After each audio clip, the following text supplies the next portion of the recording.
बुखारी साहब अस्सलाम वालेकुम। जी वालेकुम अस्सलाम। बुखारी साहब कैसे हैं? खबर नहीं वाशिंग साहब में बैठे हैं, बड़ी वेलकम सर, बड़ी मेहरबानी। तो मेरा आपसे सलाम हम दीजिए करेंगे खबर नहीं सियासी वाशिंग साहब को। सवालात, क्योंकि आप देखेंगे जो प्रेस कॉन्फ्रेंस कल हुई थी कमरुज़्ज़मान कारा साहब की और हसन इकबाल साहब की, फिर वो बिलावल भुट्टो जरदारी साहब से फिर मुस्लिम लीग नून की मुलाकात हुई। फैसला हुआ कि APC ईद के बाद सबको इकट्ठा किया जाए, कोऑर्डिनेशन कमेटी, तो फिर तहरीक चलाई जाएगी। आज फिर एक बड़ी भरपूर प्रेस कॉन्फ्रेंस हुई है पाकिस्तान मुस्लिम लीग नून के लोगों की, और पीपल पार्टी वाले बिलावल भुट्टो जरदारी से मिले हैं। क्या हो रहा है, जरा इब्तिदा कीजिए ना, फिर देखते हैं। बहुत शुक्रिया आपका। खबर नहीं हाशमी साहब को मेरा सलाम दीजिए। हाँ, सुन रहे हमारे हैं। बहुत दरीना और बहुत पुराने दोस्त हैं। आपके सवाल का जहाँ तक ताल्लुक है, देखिए इस वक्त जो अपोजिशन का इत्तेहाद देख कह लीजिए या जो एका हो रहा है, ये माजी की तरह से ऑप्शनल नहीं है। अब उनके पास मेरे ख्याल से कोई और रास्ता नहीं है, ये मजबूरी में मिल रहे हैं। वजह और मजबूरी में मिलना जो है वो बाज़-औक़ात काम आ जाता है। हमने माजी में भी देखा है कि जब कोई ऑप्शन नहीं रहता और जो तहरीकें चलती हैं वो किसी न किसी मंतकी अंजाम तक पहुंचती जरूर है। इससे पहले दोनों बड़ी पार्टियां एक दूसरे को डॉज कराती रही हैं, चाहे वो मौलाना फजल रहमान साहब की APC थी या पीपल्स पार्टी की APC थी। लेकिन अब चूंकि उनके गिर्द दायरा इतना तंग हो गया हुआ है, जाती दायरा तंग हुआ है या अवाम का तंग हुआ है? नहीं, अवाम का तो तंग अवाम हुआ के है, मसाइल वो भुगत रहे हैं इस रजीम को वोट देने के लिए। वो नाटका और तरह से बंद है, इन सियासी जमातों का नाटका और तरह से बंद है। ठीक है। इनके खिलाफ जो केसेस हैं, इनके खिलाफ जिस तरीके से विच हंट हुई है, जिस तरह से सोशल मीडिया को इस्तेमाल करके इनकी ऐसी तैसी की गई है, उसकी वजह से मेरे ख्याल से दोनों जमातें अब इस सूरत हाल को जरूर एक्सप्लॉइट करेंगी जिसका आवाम को सामना है। महंगाई है, मईशत का बुरा हाल है, कोई काम हो नहीं रहा है। प्रेस कॉन्फ्रेंस जो आज की है उसमें एक चीज बड़ी वाज़ह नजर आई, जो मैंने नोट की, आप उस पर ज्यादा बेहतर टेक देंगे, कि हसन इकबाल, शाहिद खाकान अब्बासी, ख्वाजा साद रफीक और ये सब लोग, सब पर नैब के केस है। मुस्लिम लीग नून में बहुत MNA सेनेटर्स हैं, दूसरे लोग करते तो ज्यादा अच्छा लगता। ये तो बिल्कुल डायरेक्ट हुआ भी आप तो केसेस हैं, आप आके यानी अब ये कह रहे हैं कि सुप्रीम कोर्ट ने बड़ा अच्छा फैसला किया, तो कल आप जुलूस निकाल रहे थे कि होते कौन है 4-5 लोग हमारे खिलाफ फैसला करने वाले। इकबाल, सबसे अहम बात आप भूल रहे हैं, सुप्रीम कोर्ट का जो फैसला आया है उसने ये सूरत हाल नई तख्लीक की है। जिस तरह से नैब का फुरकस निकाला है सुप्रीम कोर्ट के जजेस ने, फैसला आपने भी पढ़ा होगा, हमारे भी सामने है पूरे। पैरा नंबर 13 जो है ना, वो सब ने नहीं पढ़ा, आपने पढ़ा होगा, लेकिन वो सब मैंने जरूर पढ़ा है। उसमें जो अल्फाज इस्तेमाल किए गए हैं, जो एक्सप्रेशन कोर्ट ने इस्तेमाल किए हैं नैब के हवाले से, उसके बाद तो नैब का वजूद कायम रहना मुझे मुश्किल दिखाई देता है। वो दूसरी बात है कि ढिठाई से इसको चलाए रखें, लेकिन जो सुप्रीम कोर्ट के फैसले की लफाजी है उसने मेरे ख्याल से फिर एक दफा अपोजिशन जो है उसको मुत्तहिद कर दिया है। ऑक्सीजन मिली है कि मेरे ख्याल से उससे बहुत ज्यादा उनको कुव्वत मिली है, क्योंकि नैब ही वाहिद इंस्ट्रूमेंट था जो इस्तेमाल करके पूरी की पूरी अपोजिशन जो है, चाहे उसे मुतहदा अपोजिशन कह लें या दो बड़ी पार्टियां अपोजिशन की जो है, उनका घेरा तंग करके कभी उनसे 18वीं तरमीम का तकाजा किया जा रहा था कि इसको तब्दील करें, कभी कुछ। तो ये जो फैसला आया है इसने एक तरफ से नए सिरे से जान डाली है इस इत्तेहाद में। और आप देखिए जब ईद के बाद ये तहरीक चलाएंगे तो सुप्रीम कोर्ट का ये फैसला जो है ये सबसे ज्यादा गाया जाएगा। इसी को मौकफ बना के ये साबित करने की कोशिश की जाएगी कि हुकूमत जो है वो अपने इंतकाम की खातिर नैब के अदारे को इस्तेमाल कर रही है।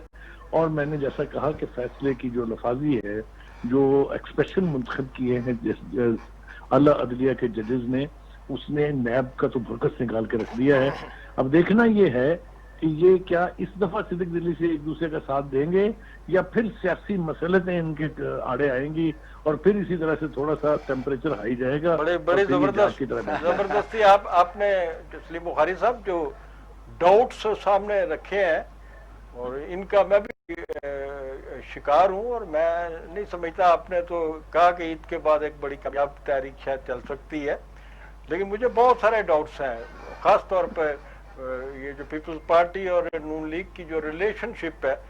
तो ये आप समझते हैं कि जी मौजूदा जो सूरत हाल है इसमें रिलेशनशिप जो है उसको वो अपनी बचत के लिए इस्तेमाल कर सकते हैं या हुकूमत में प्रेशर डाल के। लेकिन मेरे ख्याल में दोनों पार्टियां अभी तक एक दूसरे से मुखलिस नहीं हैं और किसी भी जगह को खराबी आ सकती है। خابر ہاشمی صاحب، میں آپ سے بالکل اتفاق کرتا ہوں. میں نے کبھی کہیں یہ نہیں کہا کہ یہ کامیاب تحریک چلانے میں کامیاب ہو جائیں گے.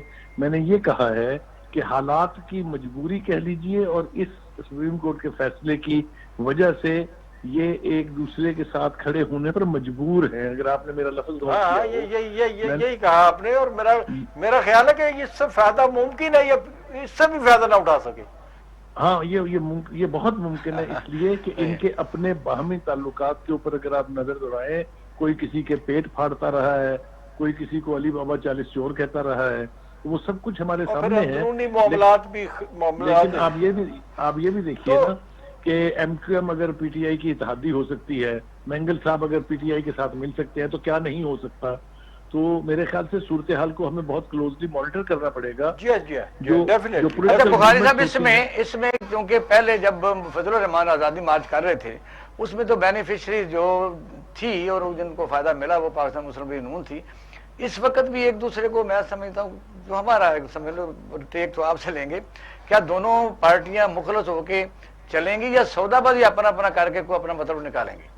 دیکھیے، ماضی کی تاریخ تو بالکل یہی ہے کہ جس کا جہاں داؤ لگا ہے وہ انہوں نے استعمال کیا ہے. یہی پیپلز پارٹی تھی جس نے بلوچستان کی حکومت توڑی تھی، یہی پیپلز پارٹی تھی جس نے چیئرمین سینٹ الیکٹ کروایا تھا.